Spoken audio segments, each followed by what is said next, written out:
yet. So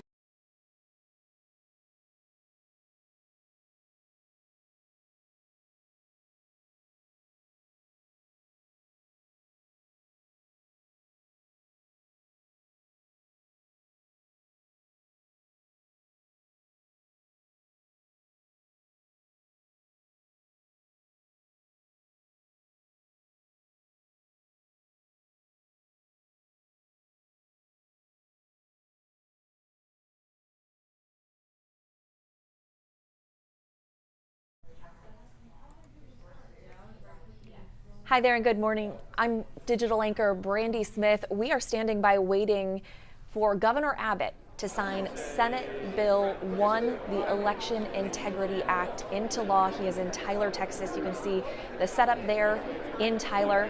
As we wait, I want to run down some of the details of this bill that was passed in the second legislative session. Remember, Democrats left the Capitol at the end of the regular session to avoid a vote on this bill. Then they broke quorum in the first special session, many of them going to Washington, D.C. to lobby for a federal voting act. Finally, in this second legislative session that just wrapped last week, lawmakers passed Senate Bill 1. It's gone through several different incarnations over that period, but here are some of the key points. First, it bans drive-through voting as well as 24-hour voting. In doing so, it does set new hours for early voting. So there are some details here. Early voters can have access to the polls from 6 in the morning to 10 at night, not earlier, not later. The new legislation also requires counties with a population of 55,000 or greater to offer at least 12 hours of early voting each day during the second week of early voting. That is for state elections. When it comes to local elections, the bill increases required early voting hours from 8 hours a day to 9 hours each day. It also creates a felony charge for elections officials, local election officials, who send unsolicited mail-in ballot applications to voters. So voters will be required to request a mail-in ballot. Political parties can still do that. They can still send unsolicited mail-in ballot applications. There is a new requirement for those mail-in voters related to their ID. So when they request a mail-in ballot, they're going to either have to include their social security number, the last 4 digits, or their driver's license number. Then they'll do the same thing when they mail their ballot back in. Voter assistants have to take an expanded oath. It adds some language about or it removes language, I should say, about being able to answer questions. Instead, assistants are limited to reading the ballot to the voter, directing the voter to read the ballot, marking the voter's ballot, or directing the voter to mark the ballot. If they step outside of that, the assistants could face a perjury charge.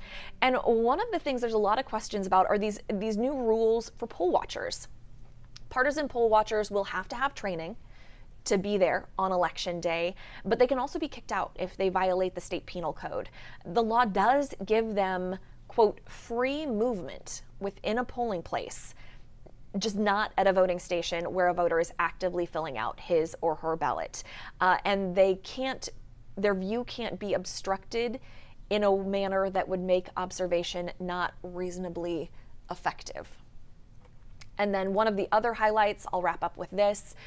Each month, the Texas Secretary of State's office is going to be required to run its voter registration list against DPS's database to remove anyone who is not a U.S. citizen. Let me see if I can pull up this shot.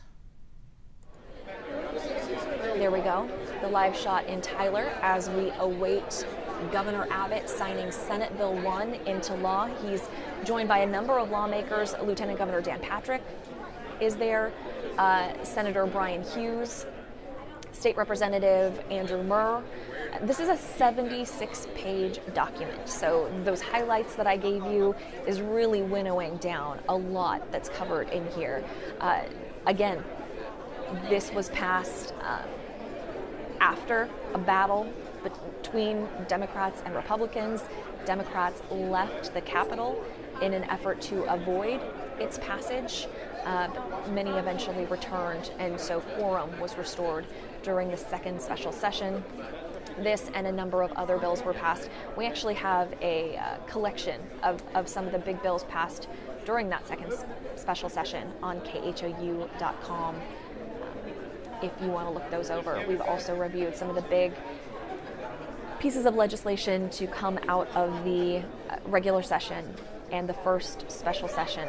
The first special session, though, didn't get a whole lot done because if the House did not have a quorum, and it was missing 50 Democrats, if it didn't have 2/3 of its members present, it couldn't do any business. It couldn't pass legislation. So while the Senate was busy working on legislation, drafting legislation, passing legislation, it would then send it over to the House, but no one at the House was able to accept that legislation and move forward.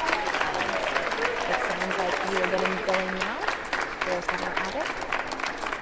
Like salty can cause serious side effects. Elderly dementia patients have increased risk of death or stroke. Antidepressants may increase suicidal thoughts and worsen depression in those under 25. Call your doctor about.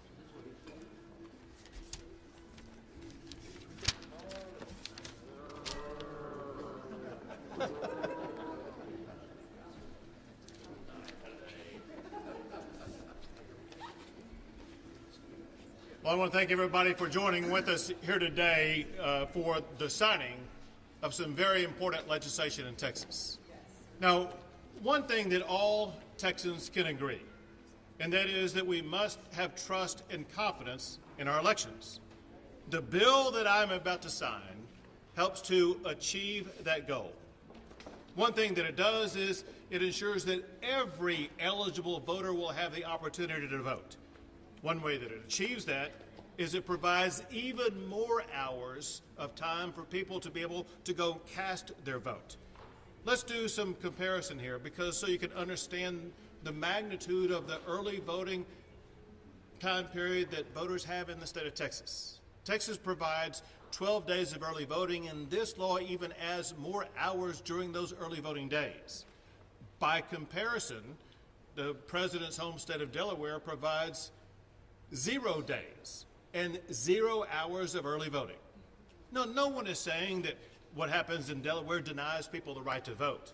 Similarly, in Texas, because of the 12 days of early voting and even more hours of early voting, as well as flexibility with regard to voting on election day, it ensures that Texas provides even more opportunities for people to engage in the voting process than the president's home state of Delaware, as well as many other states across the entire country. The law does, however, make it harder for fraudulent votes to be cast. One area that makes it harder to cheat concerns mail-in ballots. Now, mail-in ballots, this is an area where both Republicans as well as Democrats agree has been the easiest way to cheat in the election process. The law that I'm about to sign fixes that problem. Another issue that this law addresses is ballot harvesting. It makes ballot harvesting a third-degree felony. Amen. Now, this is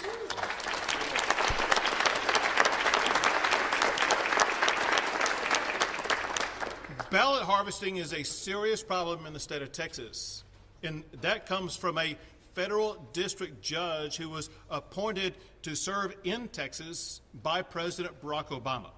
That federal district judge heard a case, a trial, and during that trial there was an abundance of evidence presented, an abundance of law presented. And after all of the law and all of the evidence was presented, the judge appointed by Barack Obama wrote an opinion deciding that case. And in that opinion, that judge wrote that ballot harvesting occurs in abundance in the state of Texas, showing the challenge that it poses and showing the reason why Texas took up this cause to make sure that ballot harvesting fraud will be eliminated in the state of Texas. The bottom line of what the law does is what the members around me have said all along. The Texas law, it does make it easier than ever before for anybody to go cast a ballot. It does also, however, make sure that it is harder for people to cheat at the ballot box in Texas.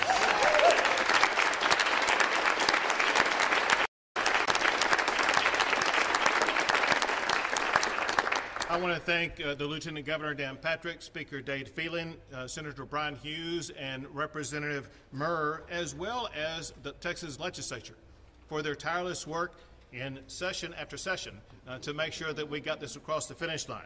We have with us, and I hope I'm getting everybody, also we have Representative Doc Anderson, Representative Cole Hefner, Representative James White, Representative Keith Bell, Representative Travis Clardy, as well as local Representative Matt Schaefer. We thank them for being here.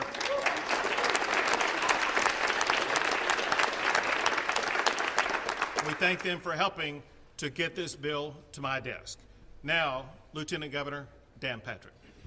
Thank you, Governor, and thank you for coming to Tyler for this. Brian Hughes, Senator Hughes had quite a session, by the way. Senate Bill 1.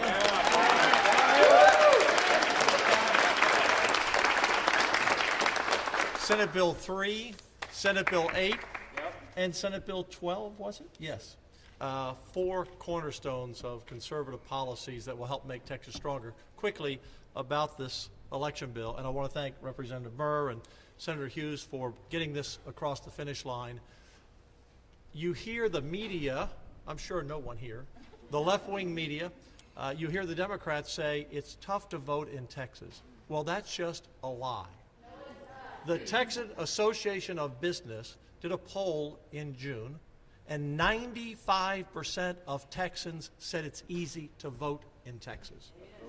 When we passed photo voter ID in the Senate in 2011, I was one of the authors of that bill, they said the same thing about that bill. It's going to suppress votes and people won't vote.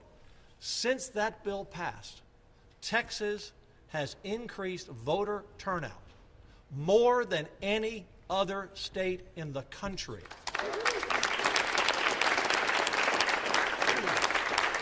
We have increased, Governor, this is amazing. We've increased turnout in the gubernatorial election from 2014 to 2018 when we ran by 76%.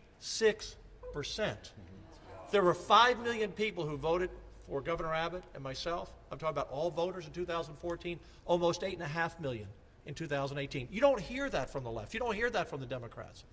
We've increased voter turnout in Texas by almost 40% over 10 years, and the participation by registered voters.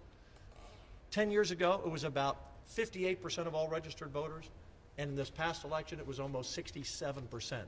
So I don't want to hear this nonsense and the lies that we continually hear that it's tough to vote in Texas. Texas turns out voters because they have confidence that our elections are always going to be fair, and Senate Bill 1 will give them even more confidence. We want to see more people vote. We want to see them vote fairly, and we don't want the cheaters to undermine our elections. So that's what Texas is about, turning out people to vote and making sure the elections are fair and honest and cheaters are caught. Governor, back to you. Thank you. Well, we are delighted to be in the district of Senator Brian Hughes today, which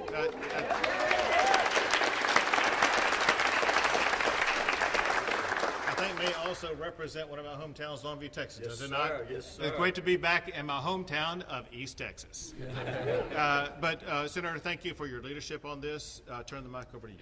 Governor, thank you so much. Let me thank everyone for being here today. It's an exciting day, and we don't want to forget what brought us here. Today's a happy day, a positive day. We're here because we're responding to some real problems we've had in Texas. In Longview, Governor, as you know, we have a county commissioner under indictment for mail ballot fraud. Exactly. Anybody who tells you there's no voter fraud in Texas is telling you a very big lie. It's going on today. This bill deals with that. As you know, over hundreds of counts pending against dozens of defendants. Let me just give one example as I close my part, just so we know this is about real people who are trying to vote. This is about people who are trying to cast their ballots, but cheaters, ballot harvesters, bad actors, paid political criminals are trying to get in between the voter and their ballot. This is sworn testimony from a trial in Hidalgo County. This is from Ms. Cavazos. She's a first-time voter. She's explaining what happened to her with someone who she thought was there to help her. And here's what she says. I'm going to quote her sworn testimony. She says, and then I go to the polling place, and Marcella goes up.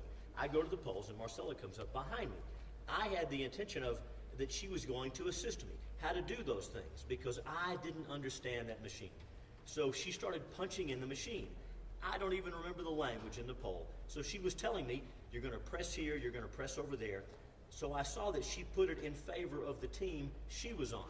And here's how the voter concludes. This is her sworn testimony. She says this vulnerable early voter new to the process. She says this, so I had the idea that she was giving me like a tour of how to do those things and that she was going to leave.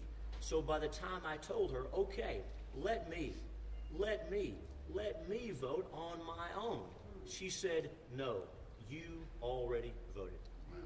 That's what Senate Bill 1's about, protecting voters like Ms. Cavazos, like our voters in East Texas, in urban Texas, across the state. We have a great system in Texas. This bill will make it better, protecting voters, letting them cast their votes. How does this bill make it easier to vote? In addition to what you've already heard, if you're in line now during early voting, you show up at the polls and the polls close, under Senate Bill 1, for the first time in Texas, you must be allowed to vote. What if your job does not allow you to get off work to vote? On election day, your employer has to let you off, but that's not true for early voting until today. Because when the governor signs this law under Senate Bill 1, that same protection for working people, for real people, will be extended to early voting. So many things we could say about how it makes it easier to vote, and yes, harder to cheat. We know that voters of every race, every demographic, every region of the state want their votes to count, to be counted fairly. That's what this bill's about. And we're so glad to be here. Governor, it's an honor to have you back in Tyler. My goodness, just months ago we were here talking about the social media bill. Thank you again for all you do. You should know the governor is very hands-on. He's involved in the details of these bills. He cares about these things. And Lieutenant Governor Patrick, this is Senate Bill 1 for a reason. In case you didn't know, those numbers are assigned by the Lieutenant Governor. He gave this bill number 1, highest priority for the Texas Senate.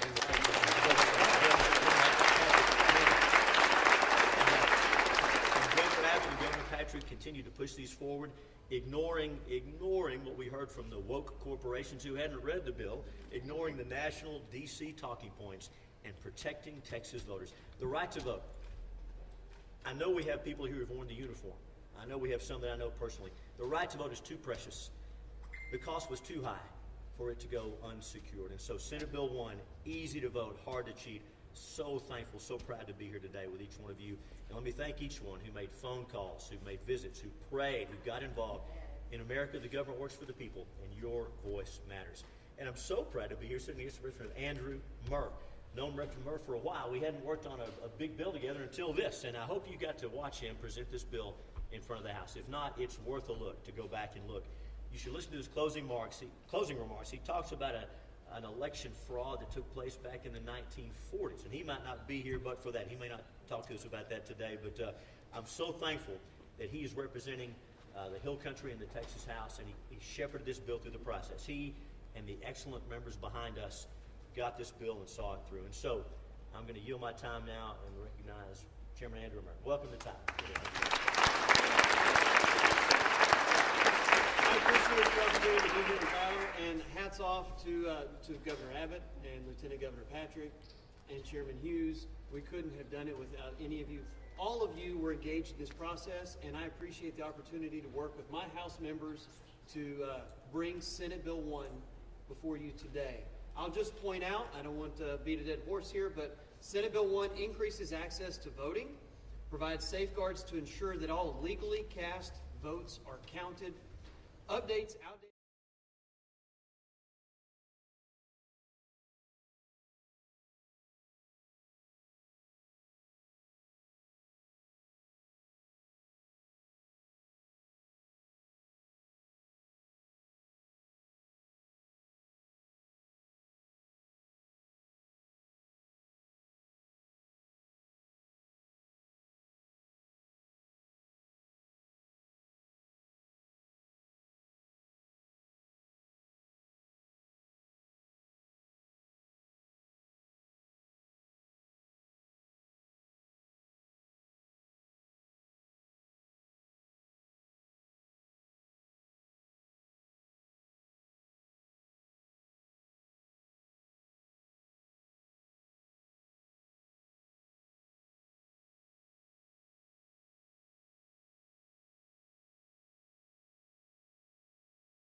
Whenever laws like this are passed, the first thing the Democrats do is they run to the courthouse and try to challenge it. I feel extremely confident that when this law makes it through the litigation phase, it will be upheld in a court of law because exactly what we've said. It does make it easier for people to be able to go vote. No one who is eligible to vote will be denied the opportunity to vote. It does, however, make it harder for cheaters to cast an illegal ballot. Those are the kinds of principles that the courts will uphold. Governor, all eyes have been on Texas for several months now on this. Now that this is law, what do you expect to happen as far as other states possibly following suit? Now, there's others, Florida and Georgia, that have, but does this open the door, and do you think it will?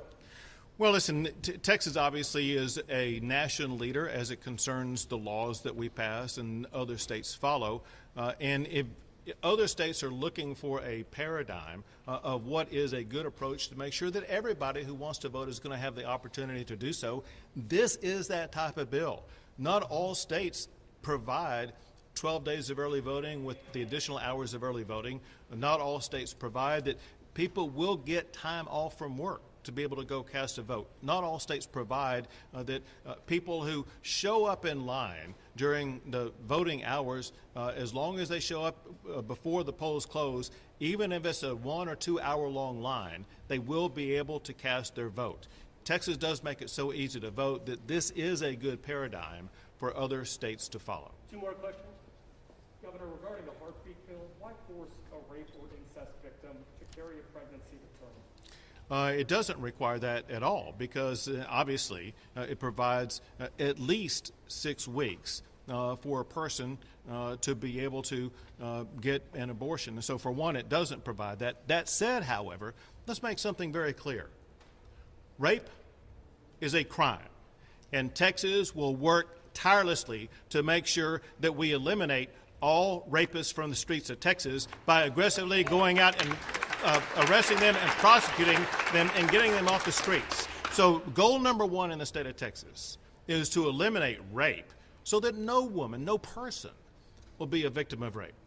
But in addition to that, we do want to make sure that we provide support for those who are victims of rape. And we have organizations that we as a state support, that others support, to make sure that anybody who's victimized that will get the support they need. Are you planning to increase support for those moms once those babies are delivered? Absolutely. Last question. Governor Abbott, I want to talk about masks in schools. One of the largest districts in East Texas, Lufkin, is enacting a mask mandate for staff and students today. Superintendent Lynn Torres said last week that she wished the state would have given them more help with this and making a decision and more of a backing. Do you think you've done enough for schools to help them keep the doors open and keep their students and their staff safe? We think that the approach to schools is the right approach because it ensures that the ultimate decision maker for a child who goes to school actually is not a school, it's a parent.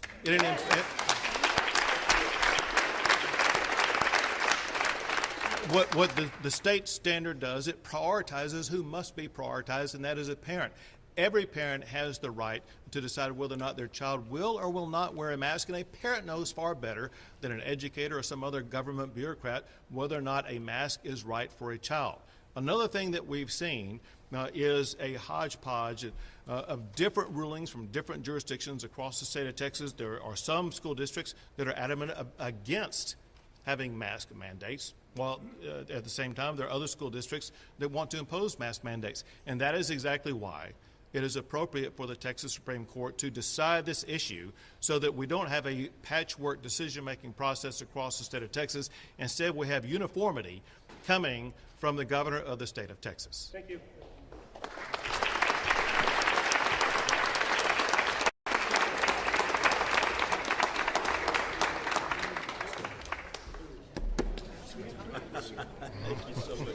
And with that, Governor Abbott wraps up his press conference after signing Senate Bill 1, the Election Integrity Protection Act of 2021. Let me bring down the audio a little bit there. Lawmakers, Lieutenant Governor Dan Patrick, all making the case for this, why it strengthens elections here in Texas, something Democrats argued against, especially banning 24-hour voting and drive-through voting, both practices that started here in Harris County ahead of the 2020 presidential election and then were implemented in other counties throughout Texas, helping it set voter records throughout the state. You can read more about Senate Bill 1 on KHOU.com. You can also read more about a number of pieces of legislation that the governor was asked about, including Senate Bill 8, that's the Texas Heartbeat Act, as well as mask mandates in the state and COVID dashboards for your school district. Those are all available on KHOU.com.